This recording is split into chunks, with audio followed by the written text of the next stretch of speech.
Hello everyone.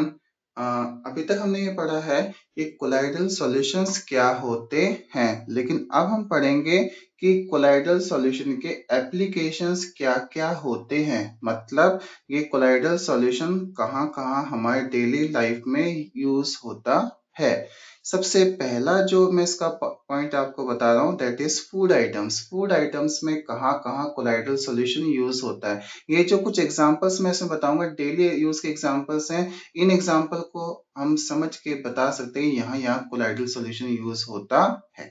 ठीक है, तो स्टार्ट करते हैं सबसे पहले पॉइंट से। Most of the food items are colloidal in nature. बहुत सारे फूड आइटम कोलाइडल नेचर के होते हैं, ये बात हमें पता है। एग्जाम्पल जो है ये बात हमें क्लियर करके बताएंगे। जैसे मिल्क, मिल्क दूध जो होता है वो कोलाइडल सॉल्यूशन होता है ना। उसमें क्या होता है, वाटर के साथ हम मिल्क के प्रोटीन के पार्टिकल, केजीन प्रोटीन के पार्टिकल मिक्स होते हैं, तो एक milk is a colloidal solution. Milk को हम अपने डेली लाइफ में यूज करते हैं, तो पता चलेगा milk is a example of colloidal solution. इसके बाद आइसक्रीम्स, आइसक्रीम हम सब कोई हर इंसान यूज करता है। ठीक है, इसका मतलब वो भी क्या है, एक कोलाइडल सॉल्यूशन। मैंने आपको बताया था oil in water, water in oil में सेम एग्जांपल आया था, तो आइस भी क्या है, कोलाइडल सॉल्यूशन एमल्सन्स एग्जांपल्स में आता है। ठीक है, इसके बाद ब्रेड, ब्रेड जो होती है जैसे खाने वाली जो ब्रेड होती है उसमें क्या होता है, एयर पार्टिकल्स होते हैं, ट्रैप होते हैं किसके अंदर, सॉलिड सब्सटेंस के अंदर। तो ब्रेड भी किसका एग्जांपल होता है, कोलाइडल सॉल्यूशन का।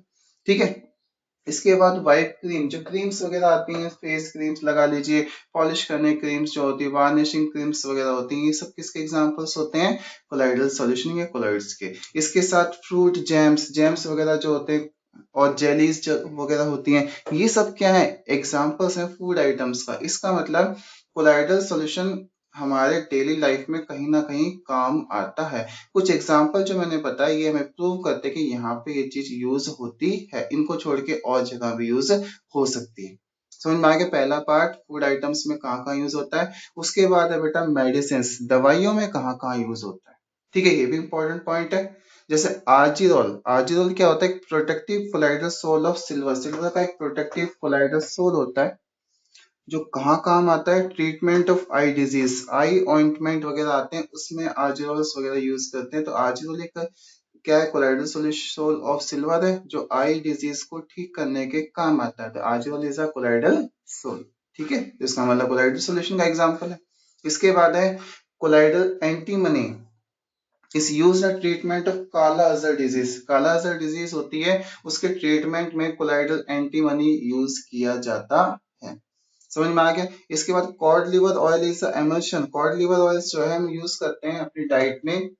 ठीक है, आई की कोई डिजीज वगैरह होती है तो उसमें कॉड लिवर ऑयल्स वगैरह यूज करते हैं, तो cod liver oil is एमल्शंस।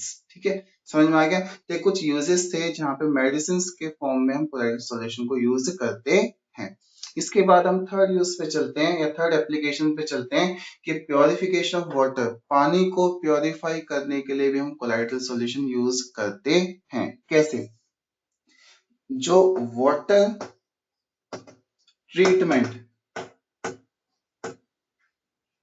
Plants होते हैं जहाँ पे पानी को साफ किया जाता है, वाटर ट्रीटमेंट प्लांट्स, वहां पे क्या होता है, जो इम्प्योर वाटर होता है उस इम्प्योर वाटर के साथ हम रिएक्शंस करवाते हैं कोलाइडल सॉल्यूशन की। जैसे कि पोटाश एलम वगैरह यूज करके हम क्या कर सकते हैं, पानी में जो डिजोल्व कोलाइडल पार्टिकल्स है वो सेपरेट आउट हो सकते हैं और पानी जो है वो प्योरीफाई हो सकता है। तो वहां भी हम प्योरिफिकेशन वाटर में यूज करते हैं कोलाइडल सॉल्यूशन को।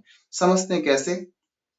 The water is treated with alum, water को ट्रीट किया जाता है, मतलब उसके साथ रिएक्शंस करवाई जाती है। एलम, एलम मतलब फिटकरी या पोटाश एलम कह सकते हैं। और भी बहुत सारे टाइप के एलम्स होते हैं। विच कॉज कोएगुलेशन, एक वर्ड आ रहा है कोएगुलेशन। कोएगुलेशन का मतलब होता है पार्टिकल को सेटल डाउन करना। ठीक है, सेपरेट आउट करना, दैट इज कोएगुलेशन। पार्टिकल इकट्ठा करना, जो कोलाइडल सॉल्यूशन के पार्टिकल्स पानी में प्रेजेंट हैं उन सब पार्टिकल को इकट्ठा करना ताकि वो सेपरेट आउट हो जाए, that is known as coagulation. Coagulation concept आगे भी आएगा। ठीक है, तो किसको, कोलाइडल इम्प्योरिटीज जो प्रेजेंट है पानी में उसको कोएगुलेट कर देगा और उसके कारण क्या होगा, जो भी उसमें इम्प्योरिटी है वो तो बेस में सेटल डाउन हो जाएगी, लेकिन जो पानी है वो क्या हो जाएगा, क्लियर वाटर लिविंग हो जाए, मतलब पानी बाहर निकल जाएगा। इस तरीके से हम कह सकते हैं प्योरिफिकेशन वाटर में भी किसको यूज करते हैं? हम कोलाइडल सॉल्यूशन को यूज करते हैं। तो ये कुछ एग्जांपल्स थे, और एग्जांपल्स अब हम आगे इसके आगे पढ़ते हैं एप्लीकेशन से। इसके बाद हम बात करते हैं अगले एप्लीकेशंस के, जैसे formation of delta. Delta word आपने ज्योग्राफी में सुना होगा कि डेल्टा कैसे बनते हैं, जहाँ पे जो रिवर वाटर है वो कंबाइन होता है सी वाटर के साथ, तो वहां पे डेल्टा फॉर्मेशंस होते हैं। ठीक है, कैसे? The river water contains colloidal particle of sand and clay. जो रिवर वाटर होता है उसमें क्या होता है? सैंड पार्टिकल्स होते हैं, क्ले पार्टिकल्स होते हैं, एंड दीज पार्टिकल मिक्स। ये जो पार्टिकल्स होते हैं मिक्स होते हैं किसके साथ? सी वाटर के पार्टिकल। सी वाटर में क्या होता है? सोडियम आयन प्रेजेंट होता है, कैल्शियम आयन, मैग्नीशियम आयन, ये सब आयन्स प्रेजेंट होते हैं। तो ये तो चार्ज पार्टिकल्स हैं, और sand particle, clay particle, another charge particle कह सकते हैं। तो डिफरेंट चार्ज के पार्टिकल्स आपस में इंटरेक्ट होंगे तो क्या होता है? न्यूट्रलाइजेशन एक कॉन्सेप्ट वर्क करता है। न्यूट्रलाइजेशन मतलब चार्ज जो है, चार्ज पार्टिकल है, वो उनपे कोई चार्ज भी ना रहे, दैट इज न्यूट्रलाइजेशन। एंड इसी के कारण क्या होगा? जो जहां पे कॉन्सेप्ट वर्क करेगा, जहां पे पानी मिलेगा, रिवर का वाटर और सी वाटर, तो वहां पे क्या हो जाएगा? एक हार्ड सब्सटेंस बन जाएगा जिसके डेल्टा कहते हैं। तो फॉर्मेशन ऑफ डेल्टा में भी क्या यूज होता है? कोलाइडल सॉल्यूशंस बेसिकली यूज हो सकता है, that is the application of colloidal solution. समझ में आ गया होगा। इसके बाद है artificial rains. Artificial rains basically जैसे जो डेजर्ट एरिया होते हैं वहां पे रेनिंग जो होती है बहुत कम होती है, तो वहां पे हम आर्टिफिशियल रेनिंग का कॉन्सेप्ट यूज कर सकते हैं। कैसे? In artificial rain we spring oppositely charge particle. जो वाटर डिस्पर्स पार्टिकल्स हैं उससे अपोजिटली चार्ज पार्टिकल, जैसे कि सिल्वर आयोडाइड। ठीक है, ये अपोजिटली चार्ज पार्टिकल्स होते हैं as comparison to water particle. तो क्या होगा? सेम जो मैंने पहले बताया न्यूट्रलाइजेशन वाला कॉन्सेप्ट, वही यहाँ पे भी होगा। ठीक है, सिल्वर आयोडाइड को हम स्प्रे करवाएंगे on the water bearing clouds. जो क्लाउड्स बने होते हैं उसमें पानी प्रेजेंट होता है, उनके ऊपर हम इसको क्या करेंगे? स्प्रे करवाएंगे। स्प्रे करवाने से क्या होगा? द कोलाइडली डिस्पर्स वाटर पार्टिकल, जो collided disperse water particle clouds में प्रेजेंट हैं, गेट न्यूट्रलाइज, वो भी न्यूट्रलाइज हो जाएंगे, and drop down in the form of rain. इससे कारण क्या होगा? जो वाटर पार्टिकल्स है ड्रॉप डाउन हो जाएंगे in the form of rain. तो इस तरीके से आर्टिफिशियल रेन में भी हम यूज कर सकते हैं किसको? कोलाइडल सॉल्यूशन को। तो ये दो एग्जांपल थे, समझ में आ गया? चौथा और पांचवा। अब हम चलते हैं इससे आगे वाले एग्जांपल्स पर। इसके बाद हम चलते हैं अगले examples, that is cleaning action of soap.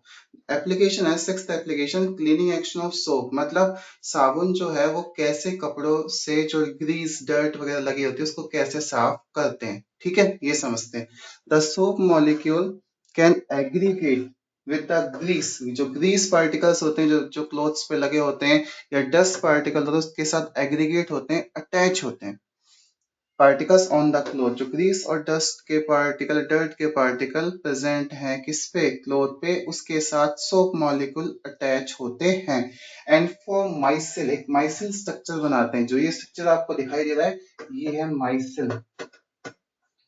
माइसिल कहते हैं। ठीक है, माइसिल फॉर्मेशन हो जाता है, and due to the force applied by water molecule the cloth clean. जो वाटर मॉलिक्यूल्स फोर्स लगाते हैं उससे क्या होता है? फाइनली जो होता है कपड़ों से ग्रीस या डर्ट साफ हो जाती है। मैं आपको जनरल एक चीज बता रहा हूँ, ये जो स्ट्रक्चर आपको दिखाई दे रहा है ये सोप मॉलिक्यूल का है। इसमें पीछे का हिस्सा जो होता है, ये जो जिग जैग सा दिखाई दे रहा है, ये होता है टेल, सोप मॉलिक्यूल की टेल। ये होती है नॉन पोलर, इस पे कोई चार्ज नहीं होता, नॉन पोलर नेचर की होती है। और आगे वाला हेड होता है, इसे कहते हैं पोलर पार्ट। ठीक है, समझ में आ गया? ये सोप मॉलिक्यूल का एक स्ट्रक्चर है। और सोप मॉलिक्यूल जो होते हैं, ये मान लो मेरे पास एक क्लोथ है कंटेनर के अंदर, इस क्लोथ में सेंटर में ग्रीस लगी हुई है। ग्रीस जो होती है नॉन पोलर होती है, उसके साथ तेल जो पार्ट होता है नॉन पोलर, नॉन पोलर के साथ अटैच होगा। अटैच होने से एक स्ट्रक्चर बनता है माइसिल। ये माइसिल स्ट्रक्चर बनने से क्या होगा? जब हम वाटर का फोर्स लगाएंगे तो ये जो पार्टिकल्स हैं सोप मॉलिक्यूल, ये यहाँ से फोर्स के थ्रू सेपरेट आउट होंगे। सेपरेट आउट होंगे तो फाइनली क्या करेंगे?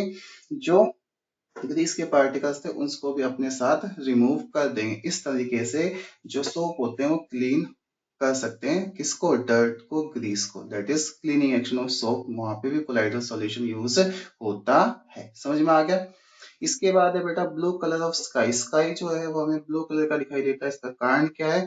The blue colour of sky is due to the scattering एक फिनोमेना होता है scattering of light by colloidally dispersed dust particle, जो एयर में dust particle, colloidal dust particle, उनके कारण स्कैटरिंग फिनोमेना होता है।